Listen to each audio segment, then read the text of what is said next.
Մանկության բակից դեպի մայր տաճար Վաղարշապատի քաղաքապետի թեկնածու Խաչիկ Մանուկյանը ոտքով անցնում է 7 րոպեում։ 7 րոպեում 3-ից 4 անգամ ստիպված էինք դադար տալ։ Մանուկյանին մոտենում էին պատահական անցորդները, ողջագուրվում, աջակցություն էին հայտնում։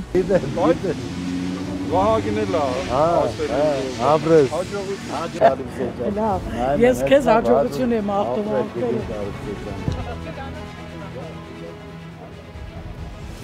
Մեր լավ մարդկանց, մեր լավ պատգամավորների, հանձինս ձեզ, շատ ուրախ եմ, որ ձեզ տեսած եմ։ Լավ էլ ձայներ ունենք, կես կատակ, կես լուրջ ասում է քաղաքապետի թեկնածուն ու քայլերն ուղում դեպի իր դպրոց, որտեղ սովորել էր նաև Մանուկյանի որդին։ 34-ամյա Վաչագանը հերոսացավ 44-օրյա պատերազմի ժամանակ Շուշիի համար մղվող պայքարում։ Ցավոք պիտի ասեմ, որ այնպես չի, որ այս անկյունները ինձ համար ոգևորությամբ են լցված, հիմա ձախ հատվածում Վաչագանին նվիրված խաչքարն է, որդուս ով սովորեց այս դպրոցում, ավարտեց նույնպես գերազանց գնահատականներով եւ ի տարբերություն ինձ այդտեղ երբ մրցույթ էին կազմակերպել տարբեր ուղղություններով առարկաների լավագույնները պարգևատրում էին ընդհանուր ավարտողների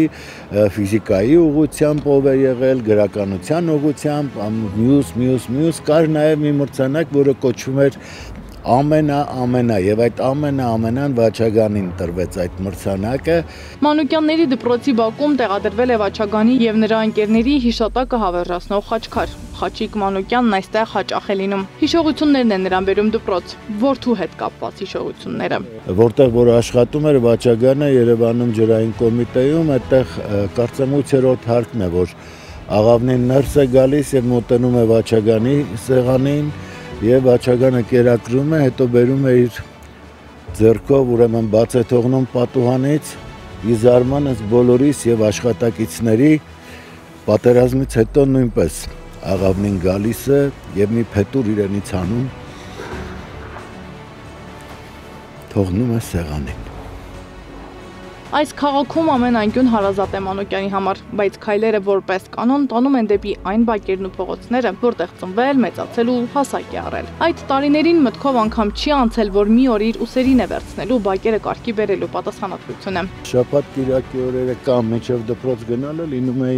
շատ տատիկիս տանը, որտեղ բակում նույնպես եղել ենք, նկարահանում արել ենք եւ այս շենքը, որտեղ ապրել եմ,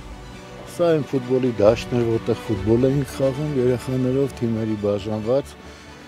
երբ եկա, ուրեմն ինձ հիշեցրեցին իմ քաղեցիները, որ հիշում ես, այս լողավազանում մենք լողացել ենք, ասի հիշում եմ, բայց տես մեր երեխաները չեն կարում լողանան, մեր թորները չեն կարում լողանան, ես խոստացա, որ պիտի ամեն ինչ անեմ, որպեսզի լողավազանը կարգի բերեմ։ Ստեղծագործելն է Մանուկյանի ծանր մտքերին անդորր բերել։ Հայրենիքի մասին անդադար մտորումներից են ծնվել Մանուկյանի բանաստեղծությունները։ Որոշները տեղ են գտել նաև դպրոցական դասագրքերում։ Բարձունքը մերն է, տղերքը չկան։ Գոյամարտի հայտնի տողերն են։ Բարձունքը մերն է, տղերքը չկան։ Տղերքն ավելի բարձրում մնացին։ Սադամ Ակարյան, Գեղամ Ղազարյան, ABC Media։ ու մրմուր կսվեց մեր ցամաքացին։ Շահեցիր երկիր, թե կորցրեցիր, բարձունքը մերն է, տղերքը չկան։ Բաժանորդագրվեք YouTube-ի մեր ալիքին, հետևեք մեզ Facebook-ում, Instagram-ում, Telegram-ում, WhatsApp-ում և TikTok-ում կամ այցելեք պաշտոնական մեր կայքի 3w abcmedia.am։